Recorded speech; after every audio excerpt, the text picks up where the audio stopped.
সুধী আমরা ইতিমধ্যে উপস্থিত হয়েছি গুটিয়ারি শরীফ।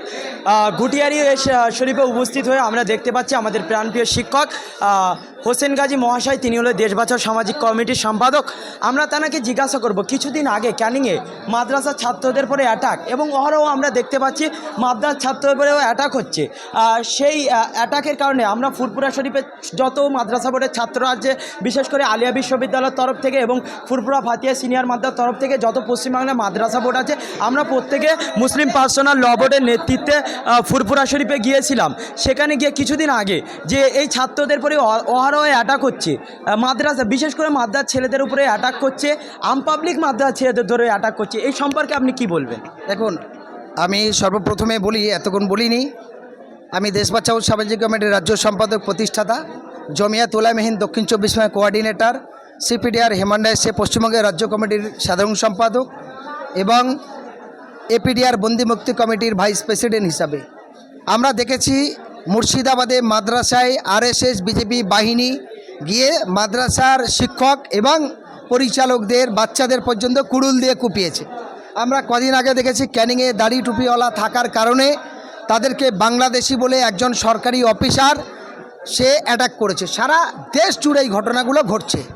একদিকে যেমন এই রাজ্যের বাইরে বিভিন্ন জায়গায় ঘটছে, সাম্প্রদায়িক বিজেপি আরএসএস মিলিয়ে ঘটাচ্ছে, আবার বাংলাতে একাধিক জায়গায় ঘটনাগুলো ঘটছে। এই ঘটনার জন্য যেমন একদিকে আরএসএস বিজেপি দায়ী, তার সঙ্গে রাজ্যের প্রশাসনিক লেভেল যারা পরিচালনা করে তাদের অনেক ত্রুটি বিচ্ছেদের কারণে এই ঘটনাগুলো প্রতিনিয়ত মাথাচাড়া দিয়ে উঠেছে। এই মাথাচাড়া দিয়ে ওঠার কারণে আমি বলতে চাই, রামকৃষ্ণ মিশনের তাবর তাবর ছাত্ররা ছিলেন, স্বামী বিবেকানন্দ সহ একাধিক বীর সৈনিক যারা মাদ্রাসার শিক্ষক থেকে তারা শিক্ষিত হয়েছিলেন। এমনকি ঈশ্বরচন্দ্র বিদ্যাসাগরের মতো মানুষ মাদ্রাসার বিরোধিতা করেনি, তারা মাদ্রাসার পক্ষে ছিলেন। নেতাজি সুভাষচন্দ্র বসুর মতো মানুষ, তিনিও বলেছেন মাদ্রাসার পক্ষে ছিলেন। এবং তার ভাই ডক্টর শিশির বোস বলেছিলেন মুসলমান জাতির ক্ষেত্রে ভারতের শত্রু নয়, দেশের শত্রু নয়। এই মুসলমান ইংরেজ ব্রিটিশের বিরুদ্ধে যদি দেশের যুদ্ধে অংশগ্রহণ না করতেন তাহলে 1947 সালের 15 আগস্ট ভারত স্বাধীন হতো না, আরও 200 বছর পিছিয়ে যেত। এই কথাটা কার? আমার কথা না, এটা নেতাজি সুভাষচন্দ্র বসুর ভাইপো ডক্টর শিশির বোস কলকাতা নেতাজি ইন্ডোর স্টেডিয়ামে দাঁড়িয়ে বলেছে। এ জায়গায় দাঁড়িয়ে আরএসএস বিজেপি যে ভুল পথে পরিচালিত হচ্ছে, তার সঙ্গে অন্যান্য যে সমস্ত রাজনৈতিক দল, বিশেষ করে পশ্চিমবঙ্গের ক্ষেত্রে তৃণমূল পরিচালিত সরকার দল, পুলিশ, তারাও অর্থ গদি ক্ষমতার লোভের জন্য ভোটের দিকে তাকিয়ে হাওয়া গরম করার জন্য মুখে লাগাম দিয়ে চলছে। আমি বলতে চাই, ক্যান্সার কি রোগ, তার থেকে ভয়ঙ্কর রোগ হলো হিংসা। এই হিংসা ছড়াতে হবে। বিজেপি আরএসএসের নেতাদের যদি মুসলমানদের নিয়ে এত দুর্গন্ধ বেরোয়, তাহলে তারা প্রথমে বলুক ব্লাড ব্যাঙ্ক বন্ধ করুক, রক্তদান শিবিরগুলো বন্ধ হোক। আজকে যখন হসপিটালে একটা শ্যামল সুভাষ সঞ্জয়ের রক্ত লাগে, তখন দেখে না কোন মুসলমানের রক্ত, তখন দেখে না সে আদিবাসীর রক্ত, তখন দেখে না কোন মুচির রক্ত।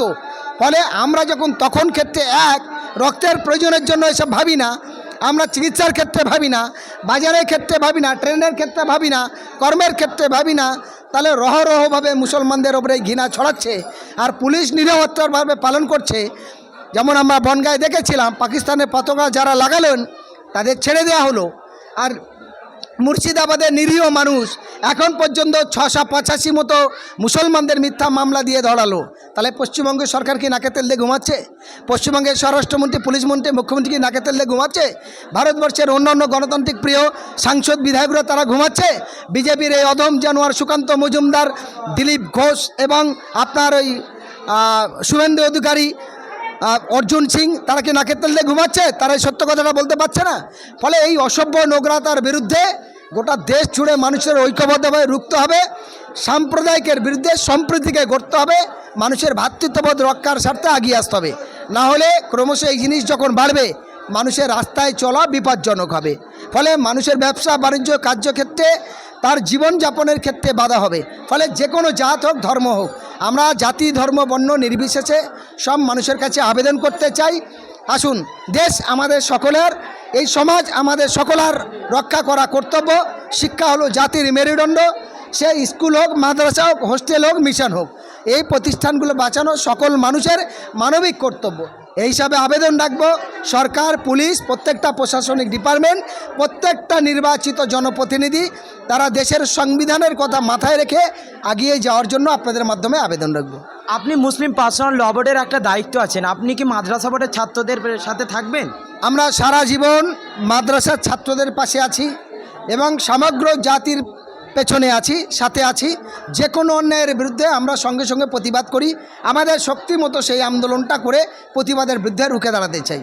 এটা হলো আমার মানবিক কর্তব্য। এর পরবর্তীতে যদি মাদ্রাসার ছাত্রদের পরে অ্যাটাক হয়, আপনার কি প্রতিবাদ করবেন? দেখুন, আবারও বলছি, মাদ্রাসার ছাত্র কেন, যে কোনো মানুষের উপরে অত্যাচার হলে আমরা তার বিরুদ্ধে, ক্যান্সারের থেকে ভয়ঙ্করী রোগ হলো হিংসা, আর এই হিংসা ছড়িয়ে কেউ যদি রাজনৈতিক ফায়দা লোটার স্বার্থে মানুষের লড়িয়ে দেয়, এটা অমানবিক, এগুলো পশুর মতো আচরণ, তার বিরুদ্ধে আমরা আছি এবং সমগ্র মানুষের কাছে আবেদন রাখবো অন্যায়ের বিরুদ্ধে আপনারাও রুখে দাঁড়ান।